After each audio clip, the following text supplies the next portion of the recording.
Hey guys, metalheads all over the world today are giving their respects to Ozzy Osborne, who died today of Parkinson's. And this one hurts on a lot of levels.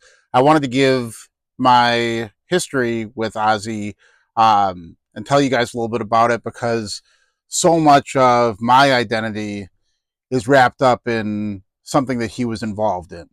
Um, and I wouldn't be who I am without it. So I want to go down memory lane a little bit. Um, I You guys know if you've seen my videos how I got into metal, but I didn't really take it back as far as I should have. I talked a lot about Headbangers Ball, getting into death metal because I'm a death metal guy. So that's what this channel's about. But I got into mainstream metal beforehand. And I would say probably maybe around 1990 or so, when I had to be 9 years old, 9 years old at the time. 91, No More Tears came out. You couldn't get away from it. If you were an MTV kid like me, all the videos were everywhere. So the singles on that record couldn't escape them.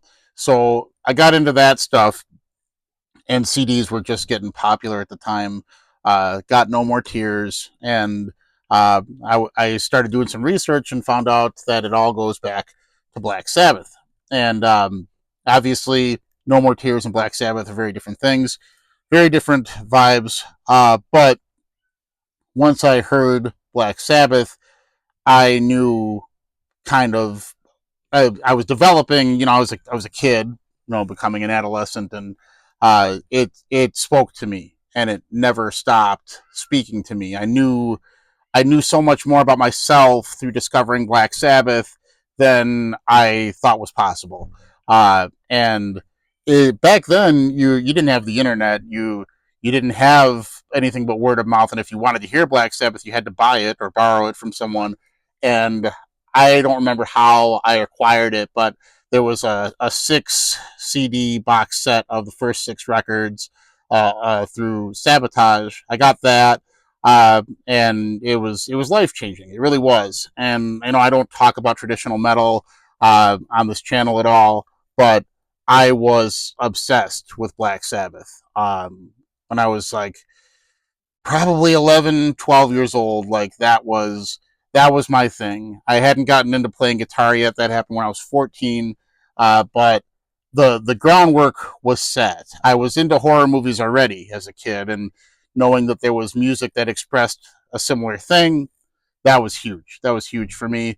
And nowadays, a lot of the conflict I'm getting internally when I process modern metal is that none of it aligns with the spirit of Black Sabbath. And obviously, if you're a progenitor, you're going to leave a lot of room for adaptation for what you're doing.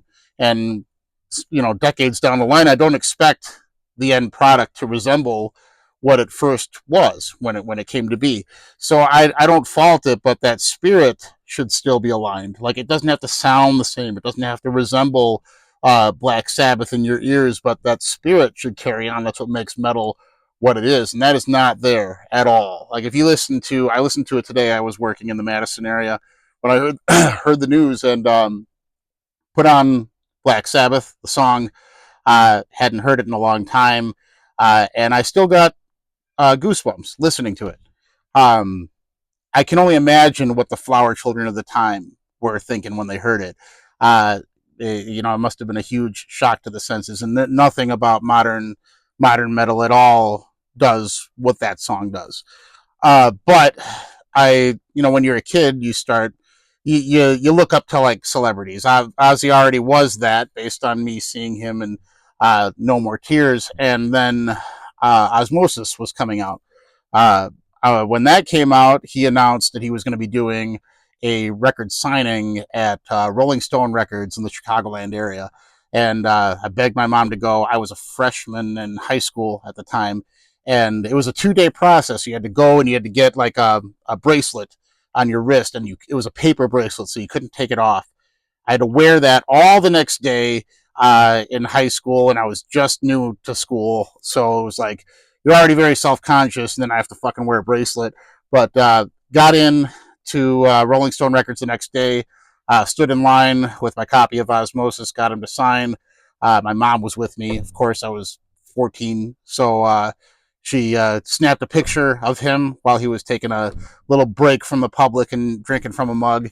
And I still have that picture Polaroid somewhere. But he signed my copy of Osmosis, and then he like put his thumb right over the marker, so I like got his thumbprint too, which I thought was the coolest thing in the world at the time. But prior to that, when I was a kid, we would. I got my friends into Black Sabbath, the few that were willing to listen, and I remember when Nativity in Black came out, 1994.